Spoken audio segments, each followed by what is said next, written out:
ప్రకాశం జిల్లా సంతనూతలపాడుకు చెందిన Maddipadu market committee chairman గా మన్నం రాజేశ్వరి ప్రమాణ స్వీకారం చేశారు. ఆమెతో పాటుగా మరో 17 మంది డైరెక్టర్లు ప్రమాణ స్వీకారం చేశారు. ఈ కార్యక్రమానికి ముఖ్య అతిథిగా మంత్రి డోలా వీరాంజనేయ స్వామి హాజరయ్యారు. ముందుగా చిమకుర్తి నుండి మార్కెట్ యార్డ్ వరకు బైక్ ర్యాలీ నిర్వహించారు కార్యకర్తలు. ఈ కార్యక్రమంలో ఎమ్మెల్యేలు Vijay Kumar, Janardhan, MP Krishnaprasad, tourism board chairman Balaji పాల్గొన్నారు.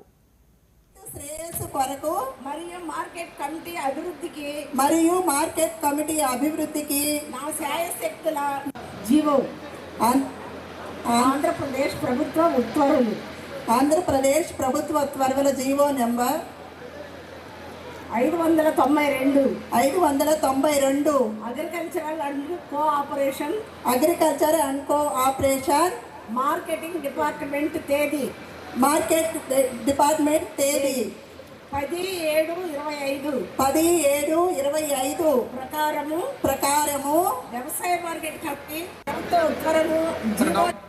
దుష్టుల్ని దుర్మార్గుల్ని వేయటంలో ఈ విజయం వచ్చింది. ఇందులో మనం మొదటి విడతగా వ్యవసాయ మార్కెట్ కమిటీలు, తర్వాత పిఎస్సిఎస్ వ్యవసాయ ప్రాథమిక సహకార సంఘాలకి నామినేటెడ్ పదవుల్ని ప్రభుత్వం ఇస్తూ వచ్చింది. దీంతో పాటుగా దేవాలయ కమిటీలు ఇవన్నీ కూడా ఇస్తున్నారు. దీనిలో కాకుంటే కొంత రిజర్వేషన్లు, దాంతోపాటు మిత్రపక్షాలు కలుపుకొని రావటం, వీటి వల్ల కొద్దిగా ఆలస్యం అవుతా ఉంది. వీటన్నిటి ద్వారా ఈరోజు మీ నియోజకవర్గంలో ఒక ఏఎంసీ చైర్మన్ పదవిని గొప్పగా ఈ విధంగా నిర్వహిస్తున్నందుకు ప్రసాద్ గారిని, నియోజకవర్గ స్థాయి నాయకులను అందరూ కూడా మనస్ఫూర్తిగా అభినందిస్తూ సంయమనం పాటించాల్సి